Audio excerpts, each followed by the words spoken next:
Hello mga kabayans, what's up? This is Mr. Rio once again. So sa last video ko po, nakimarites po ang inyong lingkod. Dahil meron nga bang nagbabiyangka sa dalawang ilog? Nako, nakakaawala yung senador guys kasi mukhang matino naman at may plano na atang pakasalan yung jowa niyang nasusunog ngayon sa spotlight ng kontrobersya na kinasasangkutan ng bagong sibol na aktor. Mukhang yung malapit na ay magiging leche ka wag na uy. So ngayon naman guys, ito naman po ang latest. Ito naman po ang bagong issue ngayon na tingin ko ay magpapatahimik sa issue nung jowa nung senador. Dahil ang bagong communication aide ni PBBM na si Cesar Chavez ay nagpost ng peking walang pasok document online. He is the Presidential Assistant for Strategic Communications of PBBM. And he issued a public apology ngayong Huwebes for spreading fake news on the supposed palace declaration of 22nd of December as a special half-working day. Oh my goodness. Ano naman kayang masasabi ng netizen sentiments dito? We'll see. Ayon kay commenter number 1, palpak na nga si Budol man, palpak pa ang karamihan ng mga appointees niya.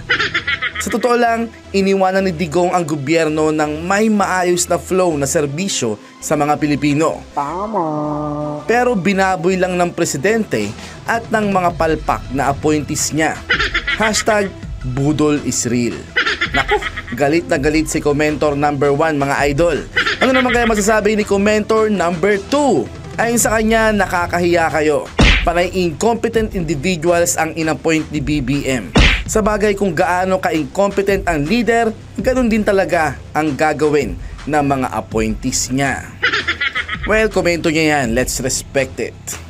Ayon naman kay commenter number 3, kung may delikadesa ka sir, you should resign immediately.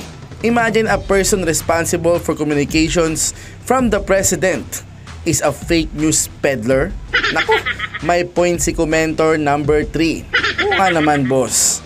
Ayon naman kay commenter number 4, ipatawag sa kongreso yan at ipaimbestiga. Kasi nagpapakalat ng fake news, then ipakontempt daw agad.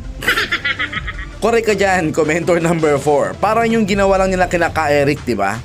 Ganun pala guys, pag naging mas knowledgeable ka pa sa mga congressman na nasa hearing. Pag alam nilang natapakan sila ng katalinuhan mo, iko-contempt ka nila. Diba ang cute?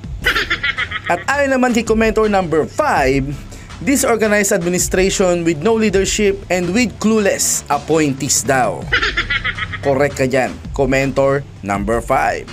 So kung may kakilala po kayo sa mga staff ng opisyal na to, pakicheck na lang po kung buhay pa yung staff na nag-feed sa kanya ng peking post na to.